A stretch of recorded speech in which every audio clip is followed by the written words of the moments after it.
joining us. So we are starting this afternoon for those who are in Europe, and maybe evening for those who are in Australia and Asia, and morning for you joining us from the US. So thank you very much. We are very fortunate to be with two of our very dear colleagues, Joanna Jordanu and Rachel Hawley, who will be talking about the very important issue of context. And we know today, especially, that context matters. And they are going to offer a systemic lens on this issue. So the presentation is called Navigating Ethics in Coaching Across Professional Context, a Systemic Lens. This morning, we had the opportunity to be provoked by David Clutterberg, who asked 3 questions at the end of his introduction, and he said, you know, when a coach is confronted by a dilemma, should he voice back to the client or to the system? And then Michael Kavanagh said, okay, David, what do you mean by system? What do you mean by context? Who is implied behind these words, context and systems? And so I think that today, thanks to Joanna and Rachel, we are going to learn more and deepen our understanding on this issue. So who is Rachel and Joanna, for those of you who do not have the chance to know them already? Rachel is a coach, lecturer, and researcher with teaching experience in the fields of healthcare leadership and management. And Joanna Jordanu, you are an academic and researcher, reader in human resource management, especially in coaching and mentoring at Oxford Brookes University. And the two of you have published a book that I hope you all have read already or will get by the end of this conference and this talk, Values and Ethics in Coaching. And so now I think the floor is yours. As the facilitator of this session, I will try my best to support you for this hour that we're going to spend together. And I wish everybody a great time. You will be able to share some insights, comments, questions through the chat, even if we might not have time to re-answer this question during this hour, but they are food for thought. And there will be breakout rooms for more exchanges, as Joanna will be explaining in a few minutes.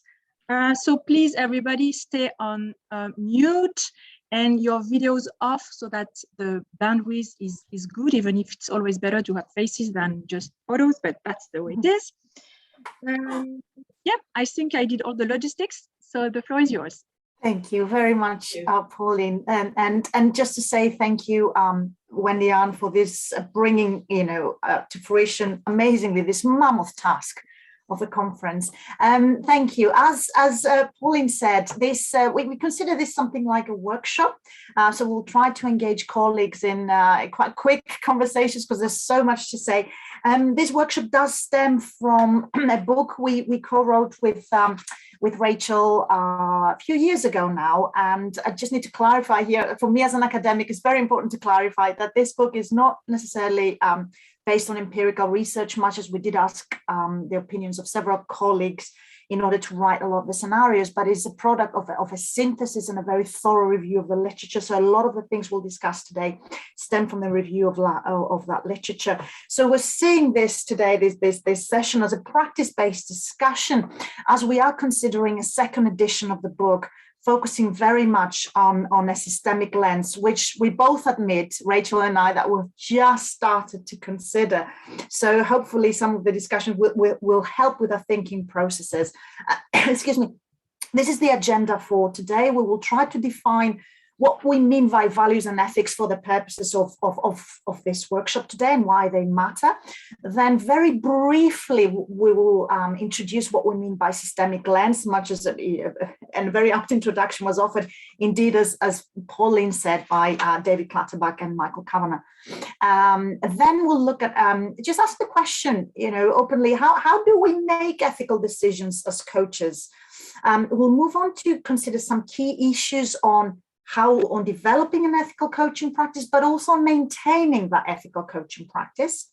Then we'll ground the conversation to how potentially we might coach across different professional contexts, as some of us most certainly asked to do. And we'll finish with the reflexivity chain for ethical coaching and some final thoughts. We will welcome, as Pauline mentioned, your views primarily on the chat, but also we will have some breakout room discussions. I'm afraid we'll probably won't have time for questions in the end, but hopefully the breakout sessions will enable people to discuss and exchange ideas. So I would like to just start by getting you to think a little bit about this, and I would not be expecting anyone to reply back. But imagine this, and we've stolen this question and amended it from Jeff Pelham's very excellent book on the coaching relationship.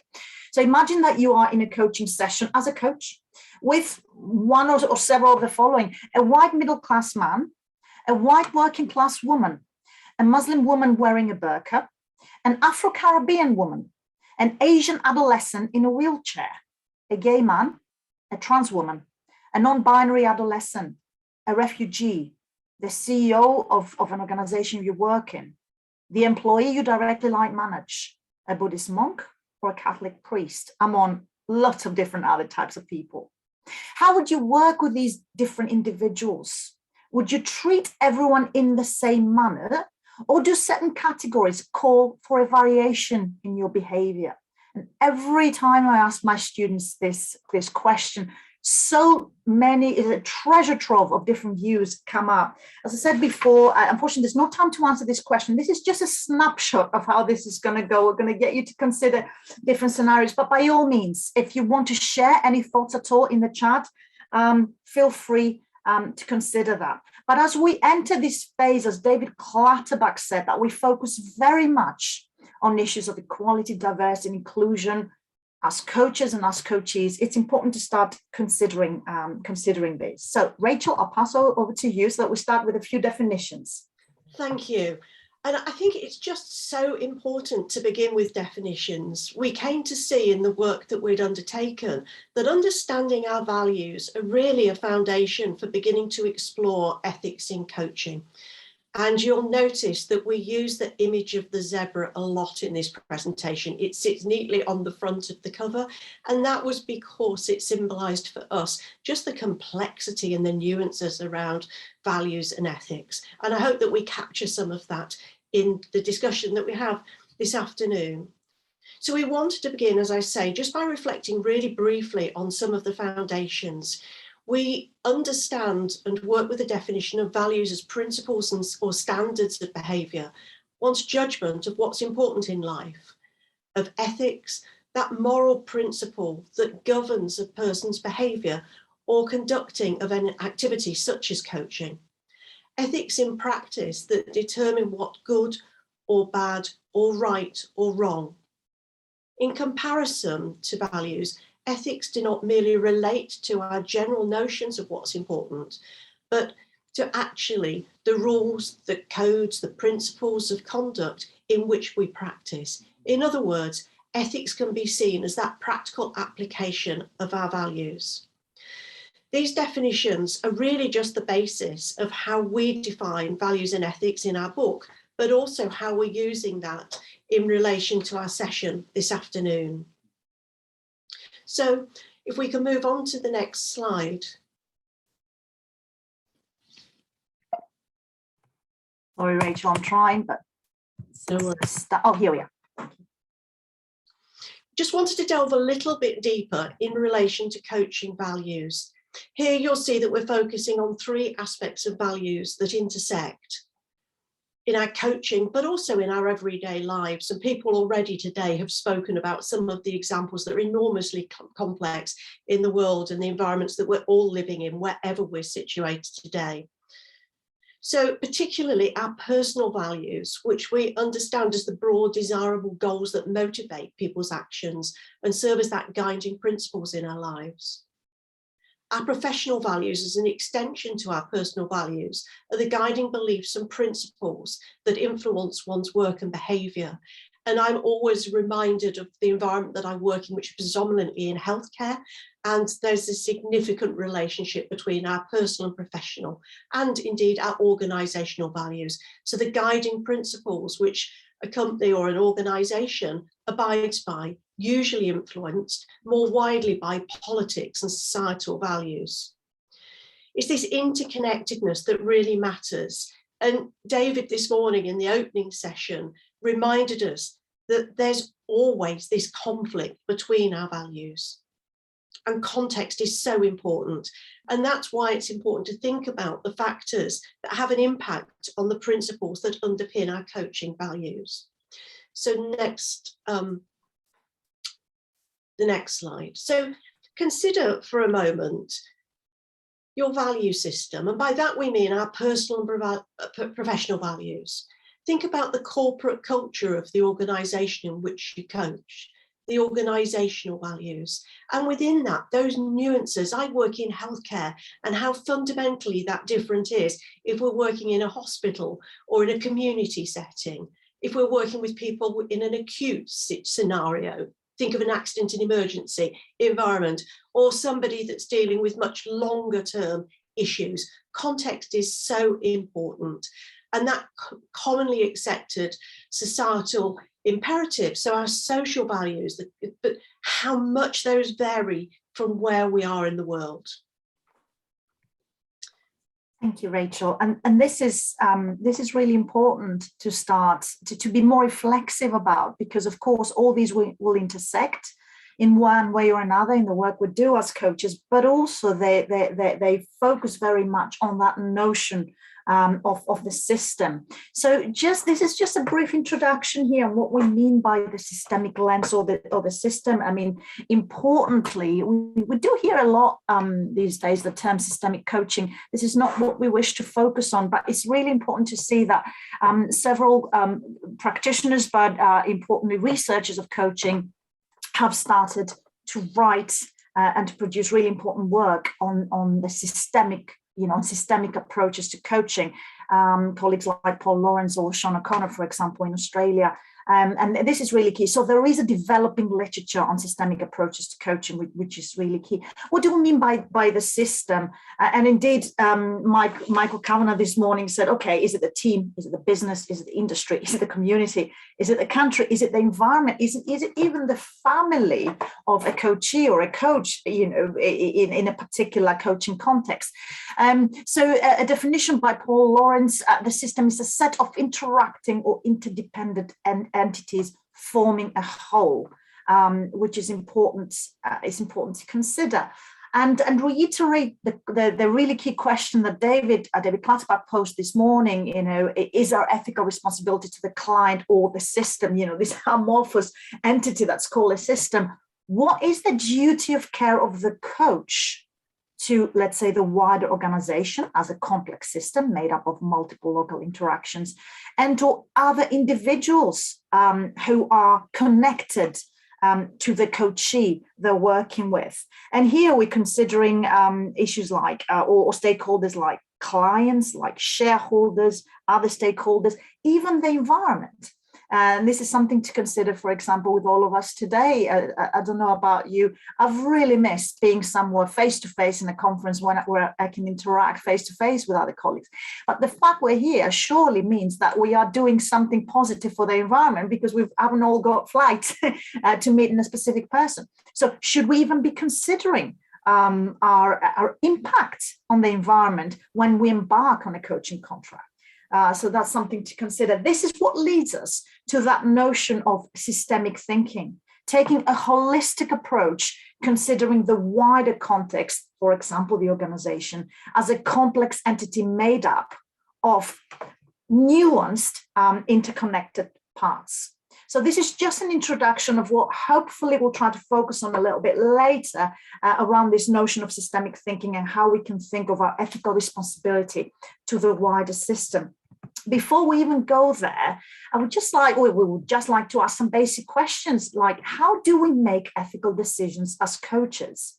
Jonathan Passmore in 2009 wrote the following, which I think is very pertinent. Most coaches are in most cases ethical pluralists who hold to a few solid principles, but for most of what they do, apologies, I need to move this, they consider the circumstances of the situation and consider the motives and situations of the characters involved to help them reach a decision about the course of action to follow, which is, makes perfect sense. We're all ethical pluralists. Of course, we all want the best for our clients, the people we work with, and our practice. But ultimately, what Jonathan Passmore says here is, well, the ultimate thing is we do use a moral compass. This is one of the ways in which we make ethical decisions. Of course, this is not the only one. And of course, the elephant in the room is a professional coaching association's codes of ethics.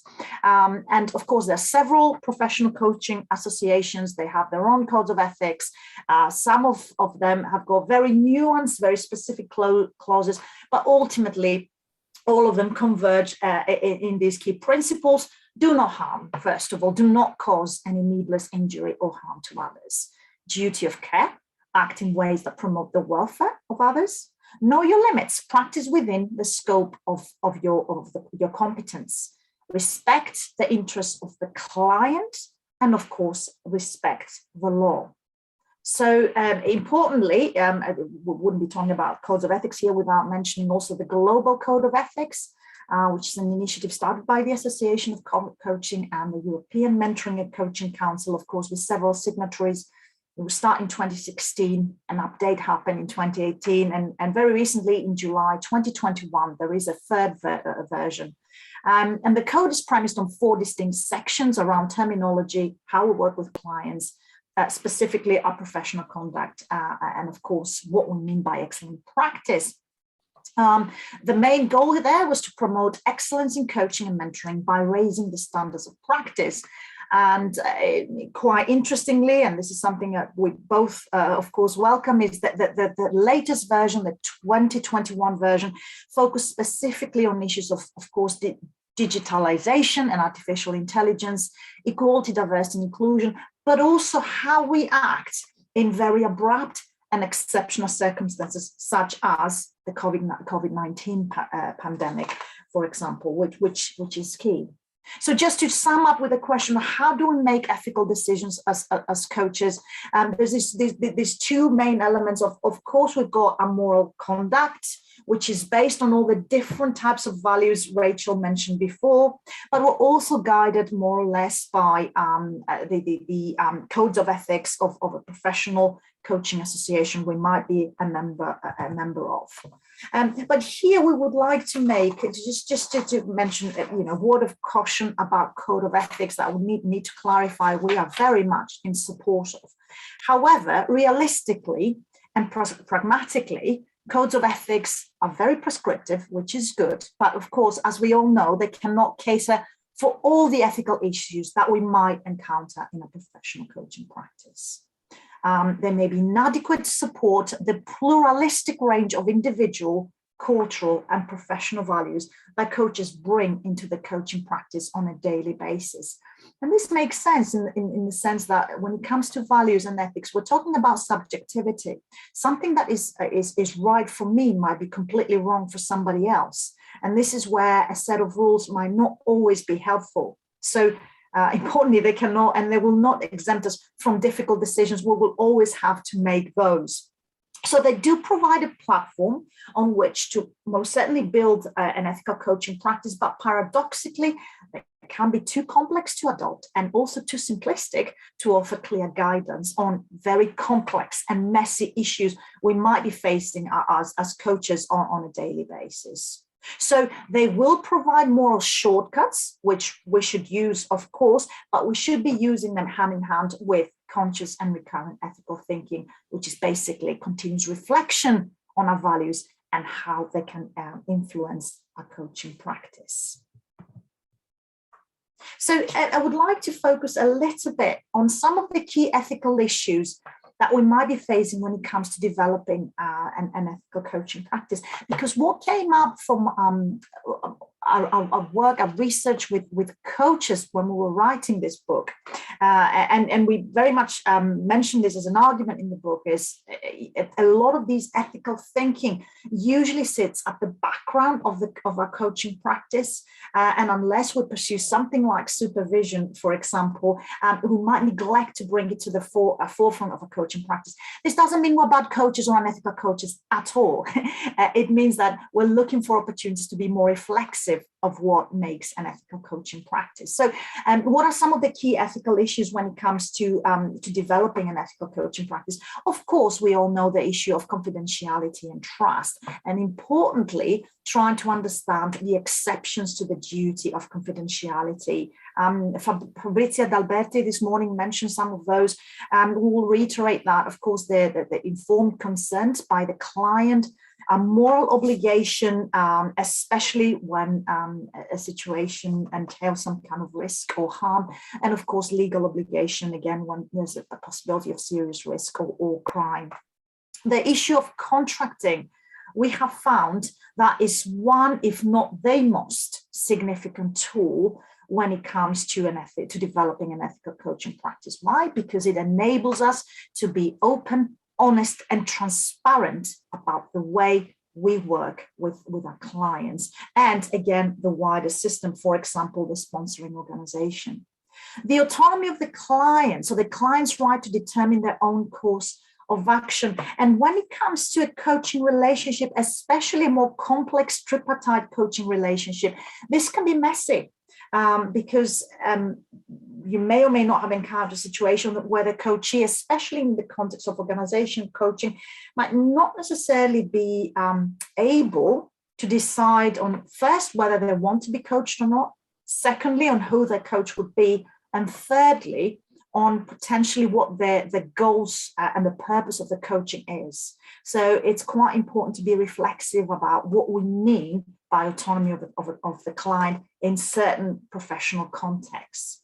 Also, that issue of working with more challenging clients that can make us sometimes question our ethical boundaries as practitioners. How we end the coaching relationship is another important issue we need to consider from the outset of developing an ethical coaching practice. It could be straightforward. It could be, we say, there's a series of 6 sessions.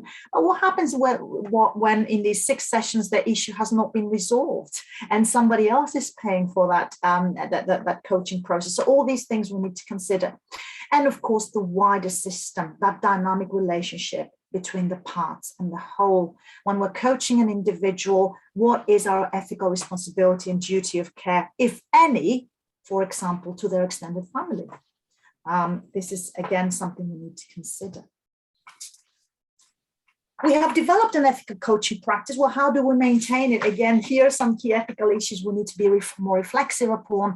First of all, our educational background and the training we bring when it comes to developing as coaches, because we know that all of us come from different educational, professional backgrounds, and we've got different types of training. And of course, we know that as an unregulated profession, there is no standard of training as such. So it's important to consider that. Continuing professional development, what we are marvelously doing right now, learning from each other, is a key ethical issue. Supervision, which is for most of us, it goes without saying, but also there are implications. Can everybody afford it? Expanding one's knowledge base through evidence-based coaching practice. So that scientist practitioner model that a lot of colleagues and also coaching scholars have talked about, cultivating that stance of critical inquiry, and how as coaches do we consume, if we can, more scholarly research, how do we participate in it, how do we enhance it. And finally, that notion of reflexivity that Rachel will discuss in more detail. We're not just talking here about reflection that I'm pretty sure all of us are engaged in, so reflecting upon a coaching session or a coaching practice. But that reflexivity is more than that, is reflection upon our reflexive processes and trying to understand how we practice across different professional contexts if we have this opportunity to do so. Rachel, over to you. Thank you. I mean, that was fascinating. And I think that what I was noticing as I was listening to you talking, Ioana, was that move towards becoming more reflective and reflexive in our practice, and just how important that is. It's really leading us to that, and the opportunity just to pause for some reflection, as you've done quite a lot of listening so far. We wanted to invite you to explore the following questions. And although, as Ioana said, we haven't got a lot of time to really engage in dialogue, we can engage through using the chat box. And thank you, Pauline, for helping us to do that. So your thoughts, whether they're captured today or beyond, will be captured. So please do share. What we'd like to do is invite you just to take, we're sort of having between 8 and 10 minutes for you to be in the breakout room. Think about the following questions. What are the professional contexts in which you're coaching currently or have coached in the past? And alongside that, what are the genres or approaches to coaching that you're using? Okay. Two fundamental questions, but while you're talking in your groups, if you are able to consider those factors, the things that are really influencing the choice of where you're coaching and how you're choosing to coach.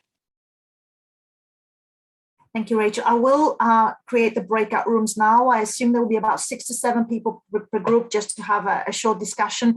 If we can stop the recording during the breakout session, that would be great. So I will do this right away.